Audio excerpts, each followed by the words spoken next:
I ran through like 4 meals and I hadn't done nothing yet. I'm sitting here starting to hurt. And we've lost perspective of that. We throw away more food in our culture than any other culture on the face of the planet. If you go to France and you go to McDonald's in France and you order the grande big, I don't know how you say that in French. La big. The big one, your cup is going to be however small. It's little. That's their portions.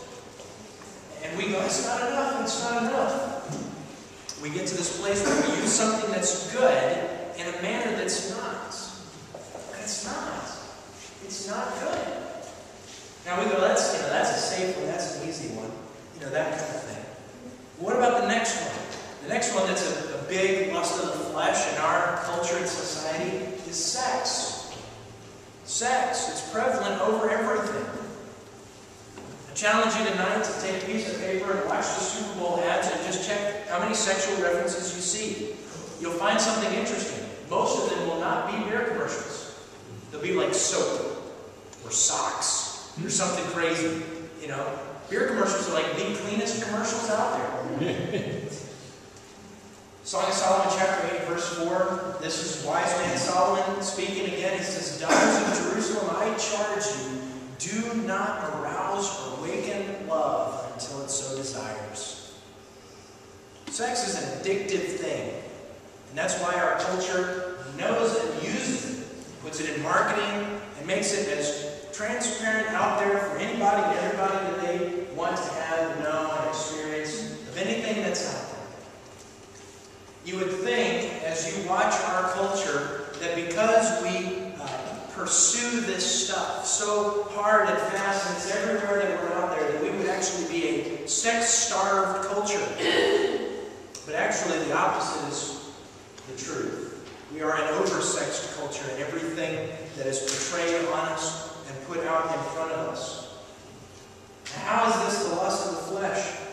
Well, we really have lost the picture that sex was God's idea. He's the one that thought it up. I think that's pretty cool. Scripture says that in Him, talking about in Jesus, all things were created. Like, I'm going to go to heaven and high-five Jesus. Like, good job on that one, man. Because that was His idea. Yet Satan took something that was good and God's idea and manipulated it to be something cheap and an imitation. Something that's not real. Something that's not genuine. Something that does not really find fulfillment or enjoyment the way that God intended for it to be. I'm sorry for any religious prudes that exist in our planet that think that sex was something that's just a necessary sin because we have to reproduce. And, I can't make my arm fall off and turn into a baby Chris or something like that. And those are guys that just haven't read Song of Solomon, right? Like there's something that think Song of Solomon is a story about like God interacting with Israel or Jesus interacting with the church. And if that's true, there's some passages of Scripture that I'm going, Jesus is getting a little freaky, and it's just not me. I'm going to encourage my boys, probably about the time they're 10, to read through Scripture. I'm going to make them wait till they're about 13 to read Song of Solomon, because it's, the French were not the ones that invented kissing. It was Hebrews. They got it in there. Okay? This is God's idea. Yet, what we have done in our culture is we have taken something that God gave that was good, and we use it in a wrong fashion. We use it to satisfy the lusts of our flesh. And we cheapen it. And we actually break it and destroy it. The third thing that we can look at for the lust of the flesh is drugs and alcohol. Drugs and alcohol. Proverbs chapter 23, starting in verse 29, says this: "Who has woe? Who has sorrow? Who has strife? Who has complaints? Who has needless bruises? Who has bloodshot eyes?" Now, essentially what he's painting the picture for us here is the person that's saying, man, life just stinks. Everything's horrible. My boss hates me. I lost my job. My girlfriend left, whatever. And so we have these genuine feelings of emotional discontent that's going on in our lives that are legitimate. They're real. Nobody can test them. But we take this substance and use it to slather our souls to make those things just go away. And so what does he say here? He says, who are these people? They're those who linger over wine, who go to sample bowls of mixed wine. Do not gaze at wine when it is red, when it sparkles in the cup, when it goes down smoothly. In the end, it bites like a snake and poisons like a viper. Your eyes will see strange sights, and your minds imagine confusing things.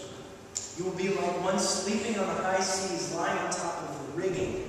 And you'll say, they hit me. And you will say, but I'm not hurt. And they beat me, but I don't feel it. When will I wake up? And check this. When will I wake up so that I can get another drink? Old Chinese proverb says, man takes a drink takes a drink takes a man. And some of you may find this controversial, but this is, Jesus was not shy around wine. In fact, his first miracle was to be what? Turn water into wine. In fact, at another time, Solomon says that it was something that was an enjoyable thing. But it has become this thing in our lives and in our culture that I just can't sleep. I just can't have a glass of wine. Boy, I can't wait for the weekend to overcome the stress of my work week so I can just blow through my weekend and not remember anything. And it becomes this thing that we pour in our lives so that we don't have to feel things as much. Drugs have become the exact same thing. Drugs are an amazing invention that we, as humans, have been able to figure out how to add chemical elements with other chemical elements to interact with our body, and they can make our body do amazing things and heal us and take care of us and transform us, and they can help us deal with pain and those kind of things. But we have become a culture that is addicted to this lust of the flesh that says, I don't have to feel this anymore if I'll just take this one more time. If I don't have to deal with this anymore if I'll just take this. And we succumb to the lust of the flesh. These things question our identity because we become identified with these things. When we give ourselves to them in a manner that is not appropriate. In the same way that Satan said, if you are the Son of God, these things begin to become things that identify us. They may not be things that identify us to other people, but they are things that we begin to identify ourselves with. If we don't have these things, somehow we think we're less of a human being. If I don't have all I want to eat, if I don't have all the sex that I can possibly imagine, if I don't have the drugs and alcohol, and it begins identifying who we are. Do you have what you have because you took it in a manner that you wanted? Or do you have it because God gave it to you? Jesus said, man shall not live by bread alone, but by every word that comes from the mouth of God.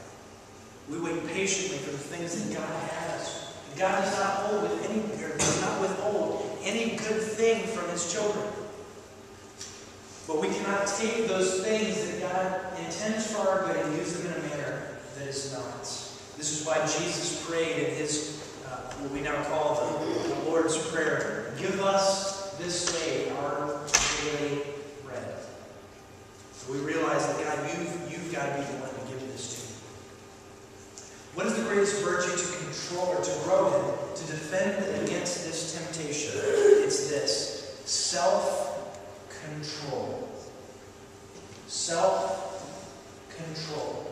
The ability to say no. No.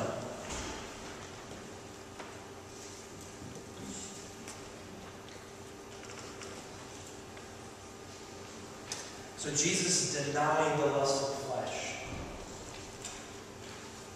Is it that Jesus never again ate food?